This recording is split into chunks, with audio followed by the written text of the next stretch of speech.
Ketika mengumumkan kondisi ketenagakerjaan, Badan Pusat Statistik tidak hanya bicara tentang jumlah penganggur dan tingkat pengangguran, tetapi BPS menyajikan pula kondisi umum pekerja dalam beberapa karakteristiknya. Salah satu yang penting adalah penyajian tentang mereka bekerja di lapangan usaha atau sektor ekonomi mana saja sebagai pekerjaan utama mereka. BPS mengelompokkannya serupa dengan data produk domestik bruto atau PDB, yaitu terdiri dari 17 lapangan usaha. Tiap pekerja, mereka yang bekerja akan masuk dalam salah satu kelompok tersebut. Jika orang bekerja di dua bidang, BPS mendasarinya dari informasi pekerjaan utamanya. Jadi hanya satu ya yang dipakai oleh BPS. Dari jumlah penduduk bekerja sebanyak 139,45 juta orang per Februari 2024 terdistribusi dalam ke-17 sektor ekonomi tersebut. 3 sektor yang memiliki pekerja terbanyak adalah pertanian 40,72 juta orang, perdagangan 27,09 juta orang, dan industri pengolahan 18,88 juta orang. Salah satu yang menarik dari informasi ini adalah sangat banyaknya jumlah dan presentasi yang bekerja di sektor pertanian. Terbanyak bahkan. Perlu diketahui pengertian pertanian ini mencakup pertanian, kehutanan, perikanan, dan perkebunan. Nah, jumlahnya sempat cenderung menurun pada tahun 2012 sampai 2019.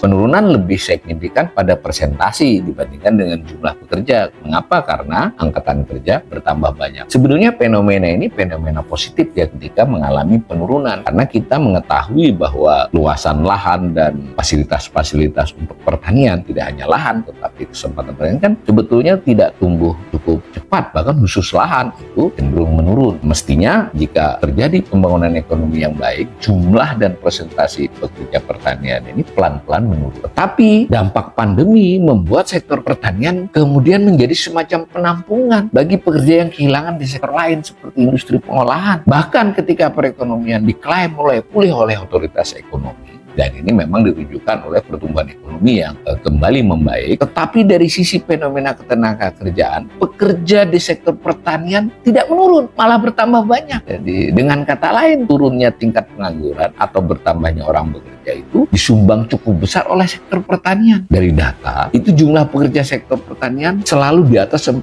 juta orang selama 3 tahun terakhir. Padahal selama beberapa tahun sebelumnya tadi di bawah 40 juta orang. Kan sempat mencapai kisaran 35 juta. Nah, pada saat bersamaan, pertumbuhan sektor pertanian cenderung menurun beberapa tahun terakhir dan bahkan mengalami kontraksi minus 3,54% pada triwulan 1 2024. Dengan demikian ini mengurangi arti penurunan tingkat pengangguran kan, ditopang oleh sektor pertanian. Sektor pertaniannya itu tidak tumbuh, artinya ada indikasi petani berkurang kesejahteraan. Ini juga merupakan masalah serius yang dihadapi oleh perekonomian Indonesia sekarang ini dan di tahun-tahun mendatang.